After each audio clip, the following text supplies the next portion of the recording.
तो चलिए अब विक्रम और बेताल कब एक दूसरे से मिले इसके बारे में थोड़ी सी चर्चा करेंगे। आप इसे कहानी ही समझ लीजिए क्योंकि कहानी की पूरी पृष्ठभूमि है। पुराने समय की बात है कि गंधर्व सेन नाम के एक राजा धारा नगरी में राज करते थे, जिनकी 4 पत्नियां थीं और 6 लड़के थे जो बड़े ही चतुर और बलवान थे। एक दिन राजा की मृत्यु हो गई और उनका बड़ा बेटा शंख गद्दी पर बैठा, लेकिन उसने बहुत दिन राज नहीं किया और उसकी कार्यकलापों से लोग इतने परेशान हो गए कि हर जगह त्राही त्राही मचने लगी। जब ये बात विक्रम को पता चली तो विक्रम धारा नगरी में आते हैं और शंख को समझाने की कोशिश करते, लेकिन शंख नहीं मानते। फिर एक दिन राजा विक्रम शंख की हत्या कर देते हैं और स्वयं राजा बन बैठते हैं।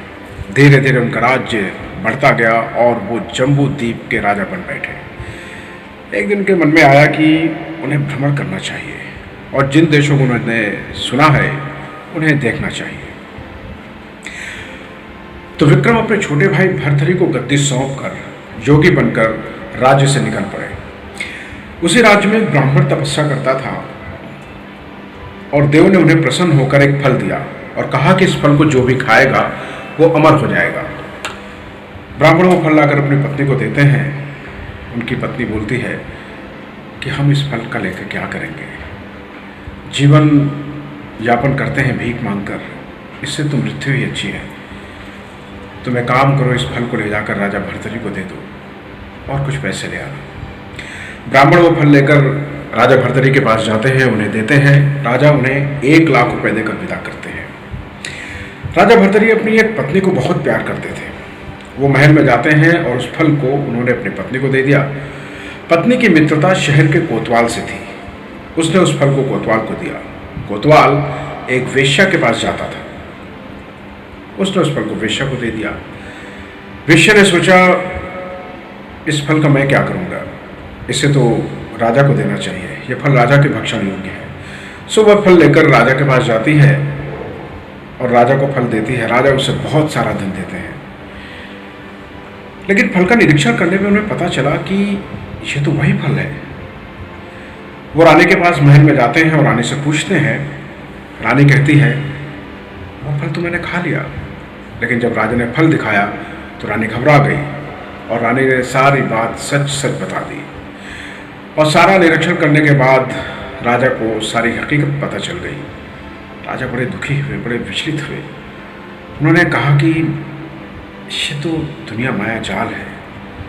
वो महल के बाहर जाते हैं और फल धुलवाकर स्वयं खा लेते हैं। जब भर्तृहरि के जंगल में जाने की बात इंद्र को पता चलती है तो इंद्र एक देव को भेजते हैं धारा नगरी की सुरक्षा के लिए। वो देव दिन रात वहीं रहता है। भर्तृहरि के राजपाट छोड़कर जंगल में चले जाने की बात जब राजा विक्रम को पता चलती है तो अपने नगर वापस आते हैं और जैसे ही धारा नगरी में प्रवेश करने लगते हैं तो देव उन्हें रोक देता है और कहता है ठहरो, कौन हो तुम? राजा विक्रम ने अपना परिचय देते हुए कहा कि मैं राजा विक्रम हूँ, ये मेरा नगर है, तुम रोकने वाले कौन होते हो? देव ने कहा अगर तुम सचमुच में राजा विक्रम हो तो आओ और मुझसे युद्ध करो। राजा और विक्रम में दोनों में युद्ध हुआ। राजा ने तुरंत देव को पछाड़ दिया। देव ने कहा राजन, तुमने मुझे हरा दिया है, मैं तुम्हें जीवन दान देता हूँ। सुनो एक बात, एक नगर और एक नक्षत्र में तुम 3 लोग पैदा हुए थे। तुमने राजा के घर में जन्म लिया, दूसरे ने तेली के यहाँ जन्म लिया और तीसरे ने कुम्हार के यहाँ जन्म लिया। तुम यहाँ का राज करते हो, तेली पाताल का राज करता था और कुम्हार योग साध कर तेली को मारकर पिशाच बनाकर उसे सिरस के पेड़ से लटका दिया है और अब वो तुम्हारी हत्या के पीछे पड़ा है। तुम जरा संभल कर रहना।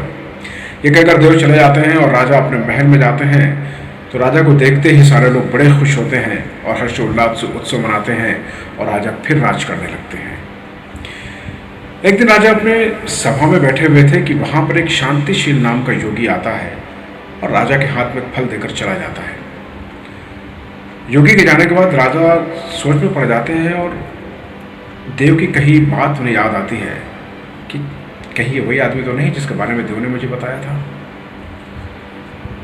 लिहाजा फल नहीं खाते हैं, फल भंडारी को दे देते हैं। इसी तरह योगी रोज आता और एक फल देकर चला जाता। एक दिन राजा अपने अस्तबल में थे, वहाँ वही योगी आता है और राजा के हाथ में फल देता है।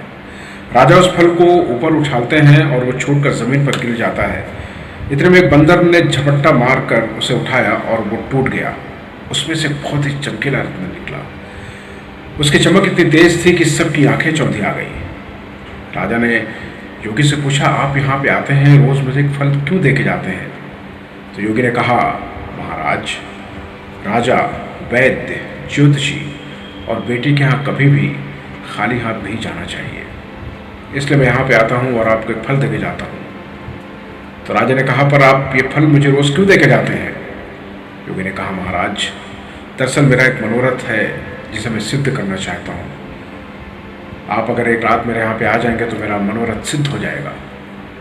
राजा उसे कान पे हाथ लेकर के जाते हैं, बोलते हैं, आप ये सब किस तरह की बातें कर रहे हैं, क्या चाहते हैं आप मुझसे? योगी ने कहा कि राजन, दरअसल बात यह है कि मैं गोदावरी नदी के किनारे एक मंत्र सिद्ध कर रहा हूँ। निश्चित दिन और निश्चित समय पर आप एकाकी एक बार आ जाइए तो वो मंत्र मेरा सिद्ध हो जाएगा। निश्चित दिन और निश्चित समय देकर योगी अपने मठ में चला जाता है और राजा अपने महल में आ जाते हैं। फिर उस निश्चित दिन और निश्चित समय पर राजा योगी के पास जाते हैं और देखते क्या है कि योगी साधना में लीन है। महाराज जाकर के योगी के पास बैठते हैं। थोड़ी देर के बाद राजा कहते हैं कि महाराज, मेरे लिए क्या आज्ञा है? योगी कहता है कि राजन, यहाँ से दक्षिण दिशा की तरफ 2 कोस की दूरी पर एक मसान है, उसमें सिरस का पेड़ है, उस पेड़ पर एक शव लटका हुआ है, उस शव को मुझे ला दो तो मेरा मनोरथ सिद्ध हो जाएगा। राजा कहते हैं, जो आज्ञा महाराज। और राजा उसी रात निकल पड़ते हैं। रात बड़ी भयानक थी, पानी बरस रहा था, अंधेरा बहुत था, भूत प्रेत कोलाहल कर रहे थे, सांप आकर राजा के पैरों में लिपट रहे थे, लेकिन राजा बेधड़क अपने मार्ग पर अग्रसर होता चला जा रहा था। जब वो मसान पहुंचते हैं तो देखते क्या है कि शेर दहाड़ रहे हैं, हाथी चिंघाड़ रहे हैं, भूत प्रेत लोगों को मार रहे हैं। बहुत भयावह स्थिति थी। लेकिन राजा उसको भी पार करते हुए जब वो मसान में सिरस के पेड़ के पास पहुंचते हैं तो देखते क्या है कि टहनी से लेकर जड़ तक वो पेड़ आग से धधक रहा है और उसमें वो शव लटका हुआ है। राजा उस पेड़ पर चढ़ते हैं और रस्सी काटते हैं तो शव नीचे गिरता है। राजा नीचे आते हैं, बोलते, तू कौन है? वो रोने लगता है। राजा बोलते, बता तेरा नाम क्या है? फिर खिलखिलाकर हंसने लगता है और वापस जाके पेड़ पर लटक जाता है।